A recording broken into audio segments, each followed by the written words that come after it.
لکھے. آقا صلی اللہ علیہ وسلم کی طرف سے لکھے گئے 6 خط کتابوں میں ملتے ہیں جو الگ الگ بادشاہوں کو بھیجے گئے تھے. ایک وہ خط جو حضور نے بولا صدیق اکبر نے اپنے ہاتھ سے لکھا، وہ صحیح بخاری میں حدیث نمبر 7 ہے. حدیث نمبر 7.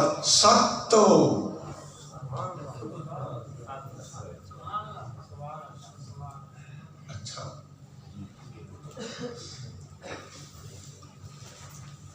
آقا نے خط لکھا، بسم اللہ الرحمن الرحیم من محمد رسول اللہ الہ ہرقل عظیم الروم سلام علی من اتبع الہدی فانی ادعوک بدعایت الاسلام اسلم تسلم اسلم یؤتیک اللہ اجرک مرتین. یہ اسلم دوبارہ ہے. فان تولیت فعلیک اسم العریسیین یا اہل الکتاب تعالوا الی کلمۃ سواء بیننا وبینکم. خط میں نے تقریباً سارا سنا دیا. اللہ کے نام سے شروع جو نہایت رحم کرنے والا مہربان ہے. یہ خط ہے محمد رسول اللہ کی طرف سے ہرقل عظیم الروم، روم کے بادشاہ، گوروں کے بادشاہ کے نام. سلامتی ہو اس پر جو ہدایت کو قبول کرے.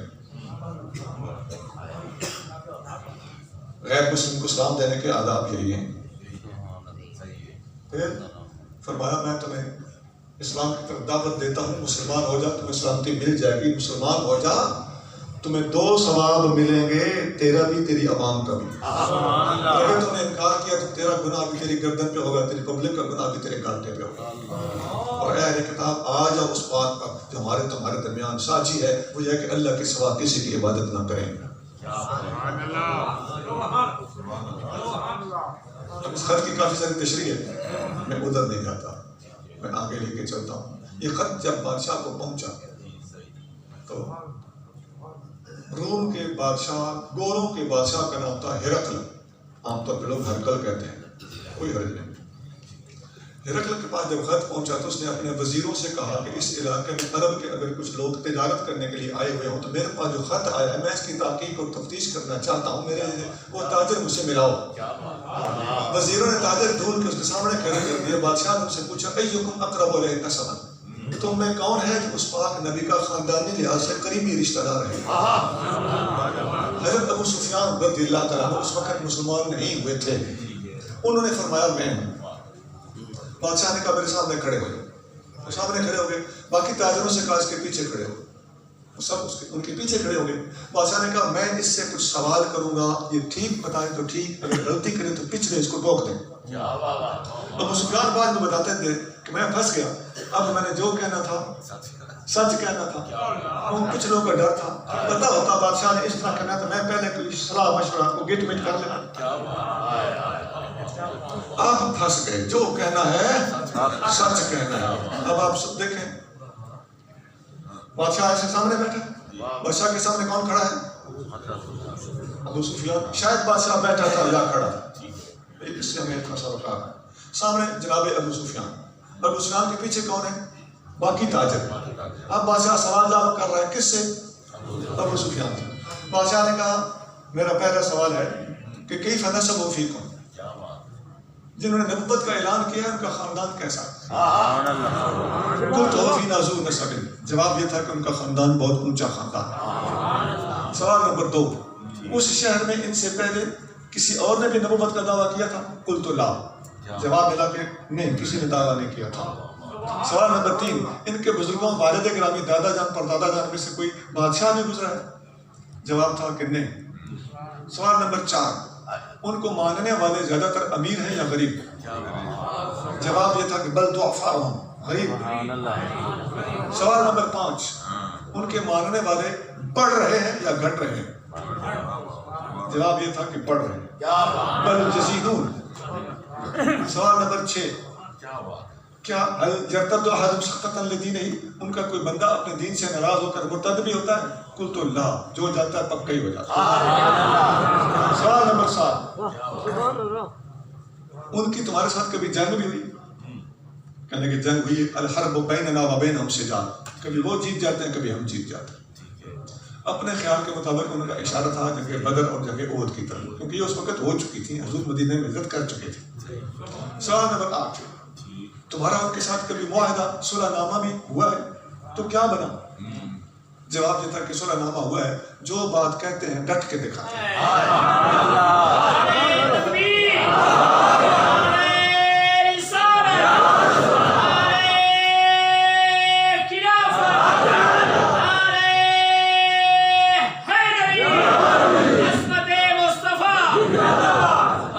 سوال نمبر 9، هل كنتم تتهمونه بالكذب قبل ان قال ما قال؟ انہوں نے جو اعلان نبوت کیا ہے تو اس سے پہلے تم نے ان کا کبھی کوئی جھوٹ بھی پکڑا ہے؟ قلت لا بل هو صادق۔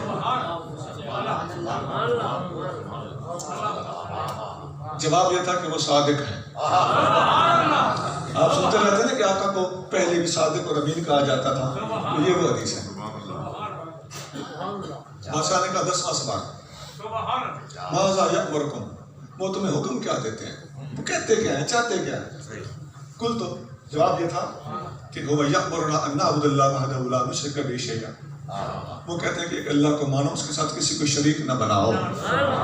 ویأمرنا بالصلاۃ والزکاۃ والصدق والعفاف والصلہ، اور ہمیں حکم دیتے ہیں کہ نماز پڑھو، زکوٰۃ دو، سچ بولو، پرہیزگار بنو اور آپس میں مل کے رہو۔ بادشاہ نے کہا ٹھیک، 10 سوال مکمل۔ بادشاہ نے کہا اب میں نے جو تم پہ 10 سوال کیے تھے ان پر میں تبصرہ کرنے لگا ہوں۔ تبصرہ کو کہتے ہیں کمنٹس، سچی مچی ترجمہ یہ بنتا ہے۔ بادشاہ اب کمنٹری کرنے لگا۔ بادشاہ نے کہا میں نے پہلا سوال یہ کیا تھا کہ ان کا خاندان کیسا ہے، تم نے کہا تھا کہ وفینا ذو نسب، میں نے یہ سوال اس لیے کیا تھا کہ نبی ہمیشہ اونچے خاندان میں آتا، تم نے مانا کہ اونچے خاندان والے ہیں۔ میں نے دوسرا سوال یہ کیا تھا کہ ان کے شہر میں پہلے بھی کوئی نبی گزرا ہے، میں نے یہ سوال اس لیے کیا تھا کہ ہو سکتا ہے پہلے کسی نے یہ دعویٰ کیا ہو تو اس کی دیکھا دیکھی ان کو بھی خیال آ گیا ہو، لیکن تم نے کہا کہ پہلے کوئی نہیں گزرا تو میں سمجھ گیا یہ دیکھا دیکھی ہوئی بات نہیں ہے، یہ حق سچ کی بات ہے۔ میں نے تیسرا سوال یہ کیا تھا کہ ان کے بزرگوں میں سے کوئی بادشاہ بھی گزرا ہے، تم نے کہا کہ نہیں، میں نے یہ سوال اس لیے کیا تھا کہ اگر ان کے والد گرامی دادا جان پردادا جان میں سے کوئی بادشاہ گزرا ہو سکتا ہے کوئی تخت کا رولا ہو، لیکن تم نے کہا کہ بزرگوں میں سے کوئی بادشاہ نہیں گزرا، میں سمجھ گیا کہ یہ تخت کا جھگڑا نہیں ہے، یہ رب سے پائی گئی حق سچ کی بات ہے۔ میں نے چوتھا سوال یہ کیا تھا کہ ان کے ماننے والے زیادہ تر امیر ہیں یا غریب، میں نے یہ سوال اس لیے کیا تھا کہ حق کو ہر زمانے میں اکثر غریبوں نے قبول کیا ہے، اور تم نے کہا کہ ان کے پیروکار زیادہ تر غریب ہیں، زیادہ تر کا لفظ، کیونکہ بچ بچ امیر آدمی بھی اچھے ہوتے ہیں لیکن ہر کوئی عثمان غنی نہیں ہوتا، عثمان غنی بھی ہوتے ہیں۔ میں نے 5واں سوال یہ کیا تھا کہ وہ بڑھ رہے ہیں یا گھٹ رہے ہیں، تو تم نے کہا تھا کہ بڑھ رہے ہیں، تو میں سمجھ گیا کہ حق ہمیشہ بڑھتا ہے۔ تیزی سے 23 سال کے مختصر عرصے میں آقا نے کیا کر کے دکھا دیا۔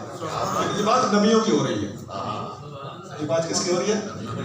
نبیوں کی ہو رہی ہے۔ آج کل تو شرارت کو زیادہ قبول کیا جاتا ہے،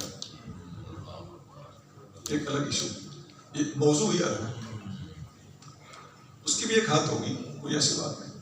اچھا سوال نمبر 6، میں نے 6واں سوال یہ کیا تھا کہ ان کا کوئی بندہ مرتد بھی ہوتا ہے، تو انہوں نے کہا نہیں، یہی ایسا ہوتا ہے کہ اذا دخلت بشاشۃ القلوب فی جذر القلوب، جب ایمان کی چاشنی دلوں کے اندر دھا جاتی ہے تو پھر جو کوئی سبق ماہدہ پڑھتا والے تو جا بولے نہ پڑھتا۔ میں نے 7واں سوال یہ کیا تھا کہ تمہاری ان کے ساتھ جنگ بھی ہوئی ہے تو تم نے کہا کہ کبھی وہ جیت جاتے ہیں کبھی ہم جیت جاتے ہیں، اہل حق کے ساتھ ایسا ہی ہوتا ہے، پہلے بھی نبیوں کے ساتھ ایسا ہی ہوتا رہا۔ میں نے 8واں سوال یہ کیا تھا کہ تمہارے ساتھ کبھی کوئی معاہدہ اور صلح بھی ہوئی ہے تو تم نے کہا تھا کہ اپنی بات پہ ڈٹ کے دکھاتے ہیں، نبیوں کی یہی شان ہوتی ہے۔ میں نے 9واں سوال یہ کیا تھا کہ تم نے ان کا پہلے کبھی کوئی جھوٹ بھی پکڑا تھا، تم نے کہا کہ نہیں، میں سمجھ گیا کہ جو بندوں سے جھوٹ نہیں بولتا وہ اللہ کے بارے میں جھوٹ کیسے بولتا۔ میں نے آخری سوال یہ کیا تھا کہ وہ کہتے کیا ہیں، تم نے کہا تھا کہ توحید، نماز، زکوٰۃ، سچ، پرہیزگاری اور آپس میں جڑ کے رہنے، صلہ رحمی کا حکم دیتے ہیں۔ تو کذالک الانبیاء، حضرت آدم علیہ السلام سے لے کر ہمارے نبی عیسیٰ علیہ السلام تک سب نبیوں کا یہی تو حکم تھا۔ اب بتاؤ میں کیسے کہوں کہ وہ غلط ہیں؟ میرے 10 کے 10 سوال اور تمہارے 10 سوالوں کے جواب بتاتے ہیں کہ سارے کے سارے ووٹ اس پاک نبی کے حق میں جا رہے ہیں۔ اب بادشاہ کہنے لگا اگر تم نے سچ کہا ہے، میرے سوالوں کے جواب تم نے ٹھیک ٹھیک دیے ہیں، وَسَيَمْلِكُ مَوْضِعَ قَدَمَيَّ هَاتَيْنِ، تو پھر سن لو وہ وقت دور نہیں جب جہاں میرے اس وقت پیر ہے نا، یہ جگہ اس کی حکومت ہوگی، اس جگہ تک اس کی ملکیت ہوگی۔ اور بلاؤ انی اعلم انی اخلص الیہ، اگر میں اس پاک نبی تک پہنچ سکا تو تجشمت لکھا ہو تو ڈھونڈ کے ملوں گا، وغسلت عن قدمہ، اس کے پیر دھو کر پیوں گا۔ سنا بخاری کی حدیث نمبر 7 ہے، قرآن کے بعد صحیح ترین کتاب ہے۔ میں کوئی رسالہ یا ڈائجسٹ نہیں پڑھ رہا، اخبار نہیں پڑھ رہا۔ اور اب بادشاہ نے کہا، بادشاہ تورات زبور انجیل کا عالم بھی تھا اور نجومی شجومی بھی تھا، کہنے لگا میرا علم مجھے بتاتا تھا کہ یہ ہستی دنیا میں آنے والی ہے، لیکن میں اپنے علاقے میں ڈھونڈتا تھا، مجھے یہ نہیں پتا تھا کہ یہ سورج مکہ میں طلوع ہوگا۔